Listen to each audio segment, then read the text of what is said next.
তোমরা সবাই কেমন আছো? আজকে আমি আবার চলে এসেছি নতুন একটা রেসিপি শেয়ার করব।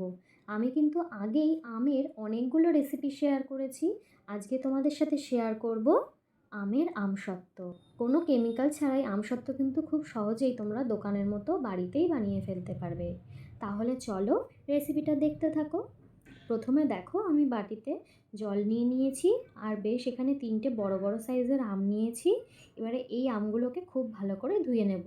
আমে কিন্তু অনেক কষ থাকে, তাই খুব ভালো করে ধুয়ে নিতে হবে। এরপর আমগুলোকে আমি ধুয়ে প্লেটে তুলে রাখি। এরপর আমের এই বোটার দিকের অংশটা আমি কেটে নিচ্ছি। তারপর আমের খোসাগুলোকে বেশ ভালো করে ছাড়িয়ে নেব। আমের সব খোসাগুলোকে কিন্তু এইভাবেই ছাড়িয়ে নিতে হবে। এক এক করে আমের খোসা ছাড়িয়ে আমি প্লেটে রেখে দিই। দেখো এখানে আমের খোসা ছাড়ানো হয়ে গেছে।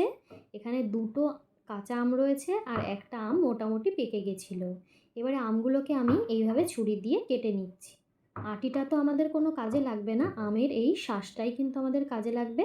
তাই চারিধার থেকে ছুরি দিয়ে এই আমের সাইডগুলো আমি ভালো করে কেটে নিচ্ছি।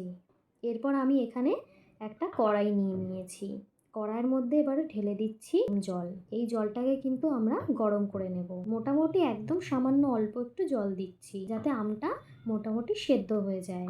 খুব বেশি জল কিন্তু তোমরা দেবে না। জলটা যেই গরম হয়ে যাবে হালকা সামান্য, তখন আমি এই কেটে রাখা আমগুলোকে দিয়ে দিই। তারপর একটু চারিধার থেকে নুন ছড়িয়ে দিলাম। নুন ছড়িয়ে একটু জলের সাথে ভালো করে মিশিয়ে নিয়ে এটাকে আমি ঢাকা দিয়ে সেদ্ধ হতে দেব। প্রায় 15-20 মিনিট পর আমি ঢাকনাটা সরিয়ে দেখলাম আম কিন্তু বেশ ভালো নরম হয়ে সেদ্ধ হয়ে গেছে। খুন্তি দিয়ে বেশ ভালো করে একটু চেপে চেপে মিশিয়ে নিচ্ছি। দেখো আমটা কিন্তু পুরোপুরি নরম হয়ে গেছে বলে আমি একটা স্ম্যাশার দিয়ে আমটাকে বেশ ভালো করে স্ম্যাশ করে নিচ্ছি। সাঁড়াশি দিয়ে ধরে নেবে, না হলে কিন্তু হাতে ছ্যাঁকা লাগতে পারে। দেখো এখানে আম কিন্তু ভালোভাবে স্ম্যাশ হয়ে গেছে। এরপর গ্যাসের মধ্যে আমি বসিয়ে দিলাম একটা ননস্টিকের প্যান। ননস্টিকের প্যানটা যেই গরম হবে তার মধ্যে আমি দিয়ে দিচ্ছি বেশ অনেকটা চিনি। আসলে আমি এখানে চিনিটাকে ক্যারামেলাইজ করে নেব, মানে চিনিটাকে গলিয়ে নেব। আর ক্যারামেলাইজ হয়ে গেলে চিনিটা কিন্তু পুরোপুরি একটা সুন্দর ব্রাউন কালার চলে আসবে। তাতে কিন্তু আমসত্ত্বের আসল কালারটা আসবে। চিনিটা ভালো করে নেড়ে চেড়ে নেব যাতে চিনিটা পুড়ে না যায়। ভালো করে নেড়ে চেড়ে ভালো করে এরমভাবে নাড়তে থাকবো। এদিকে কিন্তু চিনিটা ক্যারামেলাইজ হওয়ার জন্য আমি বসিয়ে রেখেছি। আর এখানে আমি মিক্সচারের বাটি নিয়ে নিয়েছি। আর মিক্সচারের বাটির মধ্যেই ওই স্ম্যাশ করে রাখা আমটাকে আমি ঢেলে দিচ্ছি। আমটা মিক্সচারের বাটির মধ্যে দিয়ে বেশ ভালো করে একটা স্মুথ পেস্ট বানিয়ে নেব। আর এদিকে দেখো চিনি আমাদের পুরোপুরি গলে গেছে, পুরোপুরি ক্যারামেলাইজ হয়ে গেছে। চিনিটাকে বেশ আরও ভালো করে একটু নেড়ে চেড়ে নেব যাতে কড়াইতে লেগে না যায়। আর এদিকে মিক্সচারের বাটির মধ্যে যে আমি আমের পিউরিটা বানিয়ে রেখেছি সেই পিউরিটাই দিয়ে দিলাম। দিয়ে বেশ ভালো করে নেড়ে চেড়ে মিশিয়ে নেব আর খুব ভালো করে ফুটতে দেব। দেখো বেশ ভালো করে ফুটে উঠেছে, চিনি আর আম পুরোপুরি মিশে গেছে। আমসত্ত্বের পুরোপুরি কালারটা কিন্তু চলে এসেছে। তাই এরপর আমি দিয়ে দিলাম বিট নুন। বিট নুন দিয়ে আরও বেশ ভালো করে নেড়ে চেড়ে মিশিয়ে নিচ্ছি। এরপর আমি এর মধ্যে দিয়ে দেব গুঁড়ো মশলা। আমি শুকনো খোলায় বেশ কয়েকটা শুকনো লঙ্কা, গোটা জিরে, গোলমরিচ আর গোটা সর্ষেকে বেশ ভালো করে রোস্ট করে গুঁড়ো করে রেখেছিলাম, সেই মশলাটাই দিয়ে দিলাম। দিয়ে বেশ ভালো করে মিশিয়ে নেব।